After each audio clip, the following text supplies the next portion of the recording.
Illuminati, ये नाम सुनते ही जहन में क्या आता है? शायद खुफिया मीटिंग्स, दुनिया पर हुक्मरानी करने वाले पुरस्रार लोग, कुछ ऐसा ही है ना? लेकिन क्या ये सच है? इस मशहूर नाम के पीछे जो असल कहानी है वो शायद आपको हैरान कर दे। आइए इस राज से पर्दा उठाते हैं। तो सवाल यह है कि क्या ये वाकई कोई ऐसी खुफिया तंजीम है जो पस पर्दा दुनिया को चला रही है, या फिर ये सब तारीख का सबसे बड़ा अफसाना है? चलें पता लगाते हैं और सच और झूठ को अलग करते हैं। हर कहानी की एक शुरुआत होती है, और इल्यूमिनाटी की कहानी वो किसी आलमी साजिश के अड्डे से नहीं, बल्कि एक यूनिवर्सिटी के प्रोफेसर के जहन से शुरू हुई। जरा तसव्वुर करें, साल है 1776। ये रोशन ख्याली का दौर था। एक तरफ अमेरिका अपनी आज़ादी का ऐलान कर रहा था, और वहीं यूरोप के एक इलाके बवेरिया में बिल्कुल इसी तरह के नए ख्यालात जड़ पकड़ रहे थे। इस दौर में ना बवेरिया में दो बड़ी ताकतें आमने सामने थी। एक तरफ था चर्च, जिसका तालीम से लेकर अवामी जिंदगी तक हर चीज पर गहरा कंट्रोल था, और दूसरी तरफ थे रोशन ख्याली के नए नजरियात, जैसे अक्ल की बात करना, आज़ादी और इंसानी हुकूक। और ये नजरियात तेजी से फैल रहे थे। और इसी नजरियाती कशमकश के बीच में एक शख्स था, एडम वाइसहाउप्ट। वो कोई आलमी साजिशी नहीं था, बल्कि कानून का एक प्रोफेसर था। वो चर्च के तालीमी निज़ाम पर कंट्रोल से तंग आ चुका था और बस तब्दीली लाना चाहता था। तो वाइसहाउप्ट ने अपने नजरियात को फैलाने के लिए क्या रास्ता निकाला? उन्होंने एक खुफिया सोसाइटी बनाई।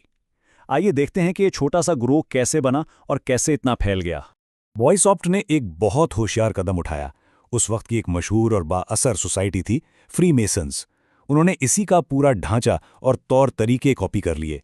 इस तरह उन्हें अपने ग्रोह के लिए एक बना बनाया मॉडल मिल गया। अच्छा, तो इस सोसाइटी का ढांचा भी बड़ा दिलचस्प था। खुद बानी वाइसहाउप्ट का कोड नाम था स्पार्टकस। एक अंदरूनी हुक्मरान कौंसिल थी, लेकिन सबसे अहम किरदार था बेरन एडुल्फ निगे का। वो भर्ती करने में माहिर थे और फ्रीमेसन्स के अंदर से बाअसर लोगों को तोड़कर इस गिरोह में ला रहे थे। और इनकी ये हिकमत अमली हैरत अंगेज तौर पर कामयाब रही। सोचें जरा, सिर्फ 8 सालों में जो ग्रोह 5 लोगों से शुरू हुआ था, वो बढ़कर 600 से ज्यादा अराकीन तक पहुंच गया। और ये कोई आम लोग नहीं थे, इनमें बड़े बड़े दानिश्वर और सियासतदान शामिल थे। लेकिन हर उरूज को जवाल है। जिस तेजी से ये तंजीम उभरी, शायद उससे भी ज्यादा तेजी से इसका जवाल हुआ। तो आखिर ऐसा क्या हुआ कि ये ताकतवर गिरोह अचानक खत्म हो गया? हुआ ये कि उनकी सबसे बड़ी ताकत ही उनकी कमजोरी बन गई। उन्होंने मुआशरे के सिर्फ अमीर और बाअसर लोगों को भर्ती किया। नतीजा, उनका राज ज्यादा देर तक राज न रह सका, क्योंकि उनके मेंबरान खुद ही तो हुकूमत और इदारों का हिस्सा थे। जल्द ही बवेरिया की हुकूमत और चर्च दोनों के कान खड़े हो गए। उन्हें डर था कि ये ग्रोह लोगों के मजहबी अकायद को कमजोर कर रहा है। इसी खौफ की वजह से उन्होंने इस ग्रोह पर नजर रखना शुरू कर दी। तो ये तंजीम, जिसके बारे में आज भी इतनी कहानियां हैं, हकीकत में कितने अरसे तक चली? आपके ख्याल में 100 साल, 50? नहीं, ये तारीखी तौर पर सिर्फ 9 साल तक कायम रही। जी हाँ, सिर्फ 9 साल।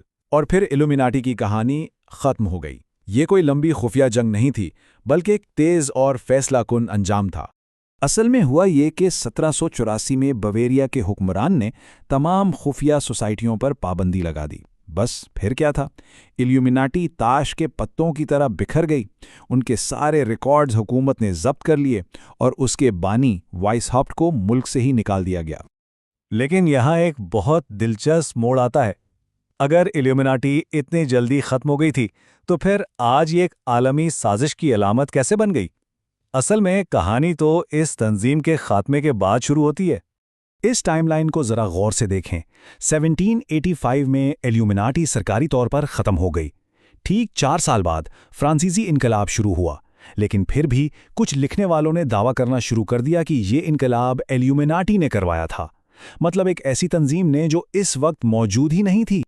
और ये साजिशी नजरिया सिर्फ यूरोप तक नहीं रुका, ये समंदर पार करके अमेरिका तक पहुंच गया, जहां जेडिडिया मोरस जैसे मुबल्लिगीन ने इसे खूब फैलाया। और इसी तरह एक ख़त्म हो जाने वाली तंजीम की कहानी एक लाफानी अफसाना बन गई। तो अगर इल्यूमिनाटी की साजिश एक अफसाना है, तो उनकी असल मिराज क्या है? इसका जवाब उनकी तंजीम में नहीं, बल्कि उनके नजरियात में छुपा है। دیکھیں، یہ بات سمجھنا بہت ضروری ہے کہ ایلیمیناٹی کے بارے میں ہماری تمام معلومات کسی خفیہ ڈائری سے نہیں آئی ہیں۔ یہ سب بویرین حکومت اور فری میسنز کے سرکاری ریکارڈز میں درج ہیں، اور ان میں سے کسی ایک ریکارڈ میں بھی ایسا کوئی ثبوت نہیں کہ یہ تنظیم اپنے خاتمے کے بعد زندہ رہی۔ تو اصل حقیقت یہ ہے، ایلومیناٹی نامی تنظیم تو کب کی ختم ہو گئی، لیکن وہ نظریات جن کی بنیاد پر وہ بنی تھیں، جیسے اقلیت پسندی اور سیکولرزم، وہ آج بھی زندہ ہیں اور مسلسل پھیل رہے ہیں۔ اور یہی ان کی اصل میراث ہے۔ ان کا اثر کسی خفیہ کنٹرول کی وجہ سے نہیں تھا، بلکہ ان طاقتور نظریات کی وجہ سے تھا جن کو انہوں نے فروغ دیا، اور یہی نظریات آج بہت سے جدید معاشروں کی بنیاد ہیں۔ تو آخر میں یہ سوال رہ جاتا ہے، کیا ہو اگر اصل طاقت خفیہ تنظیموں میں نہیں بلکہ ان نظریات میں ہو جو دنیا کو ہمیشہ کے لیے بدلنے کی صلاحیت رکھتے ہیں؟